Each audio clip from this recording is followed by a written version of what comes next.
All right, let's talk about one of the most intense and honestly influential philosophers of the 20th century, Ludwig Wittgenstein. I mean, this guy's entire life was basically a battle, a real struggle driven by this one single, incredibly powerful question. How do you find the right words to say what's actually true? I mean, have you ever felt that? That feeling? That massive gap between what's in your head and the words that actually come out of your mouth? Yeah, we've all been there. But for Wittgenstein, that gap, it wasn't just some minor frustration. No, it was a full-blown moral crisis. It was a philosophical obsession that would define his entire life and, get this, force him to reinvent the whole field of philosophy, not once, but twice. So, to really get Wittgenstein, you first have to get where he came from. We're talking Vienna, right at the turn of the century.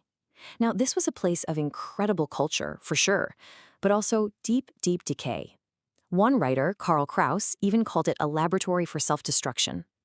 So in this world, this pressure to be authentic, to close that gap between who you are on the inside and the face you show to the world, it was absolutely immense.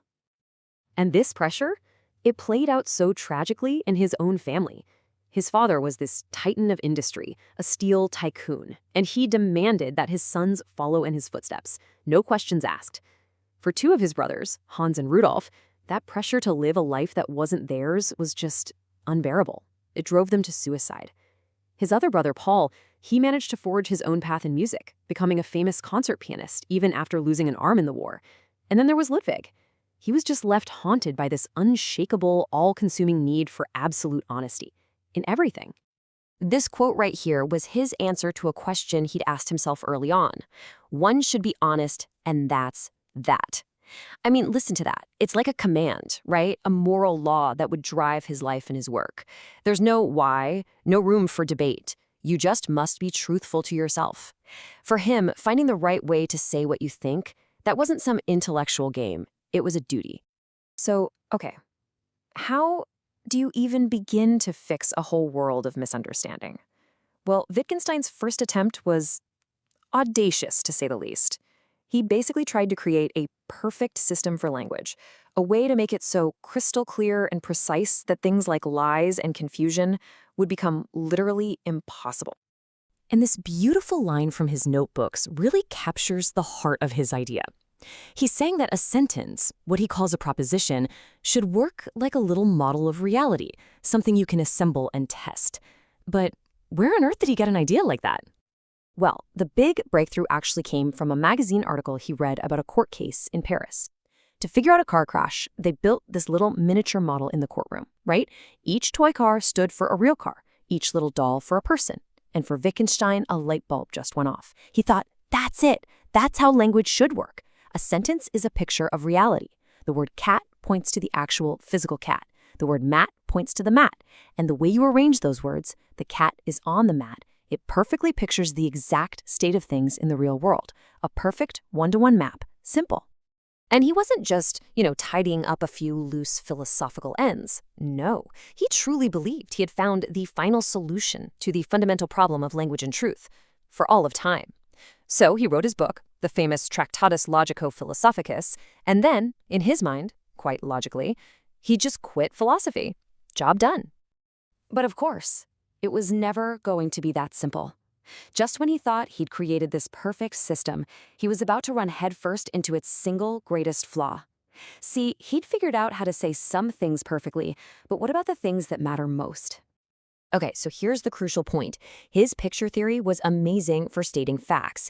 It could picture that the sky is blue or that the book is on the table, no problem. But how do you picture beauty? How do you make a logical model of something being right or wrong? How do you picture I love you? All these things. Ethics, art, faith, our values, they just had no place in his rigid system. They couldn't be said. And this leads to his most famous and maybe most haunting conclusion. Whereof one cannot speak, thereof one must be silent. He realized his perfect language had these hard limits, and for everything that was on the other side of those limits, pretty much everything that gives our lives meaning, the only honest response was silence. And he took this conclusion with dead seriousness. I mean, if philosophy couldn't even talk about what mattered most, what was the point? So he abandoned it.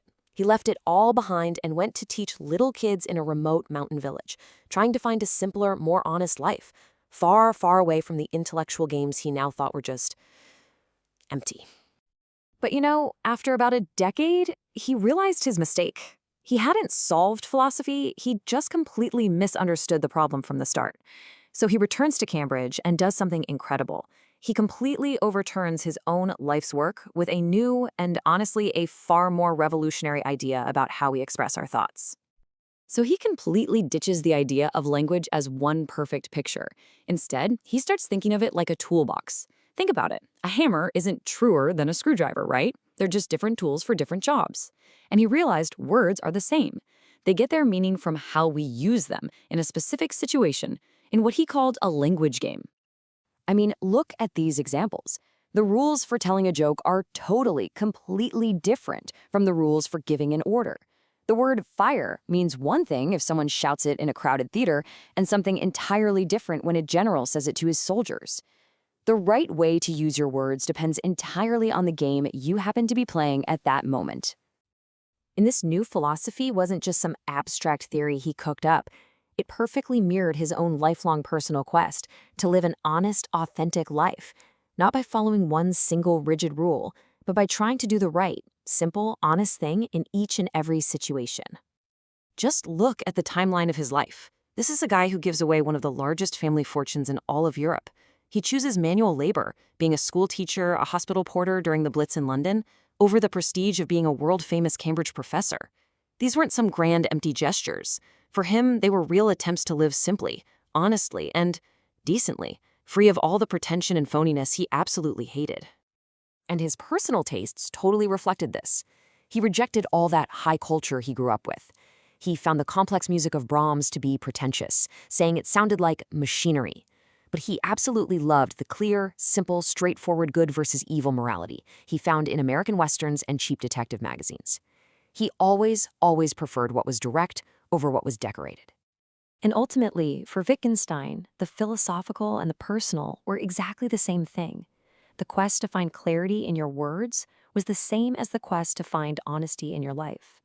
He realized you couldn't fix the world's giant misunderstandings with grand theories. You could only start with yourself, by just trying to be a decent person. And so his whole life's work leaves us right back where we started, with that same question, but now we have a totally new way of looking at it. There isn't one single right way to say what you mean. There's no perfect picture. There is only the constant, really difficult and deeply human effort of choosing the right tools, the right words for the right game. Whether you're telling a joke, comforting a friend, or just trying to be honest with yourself.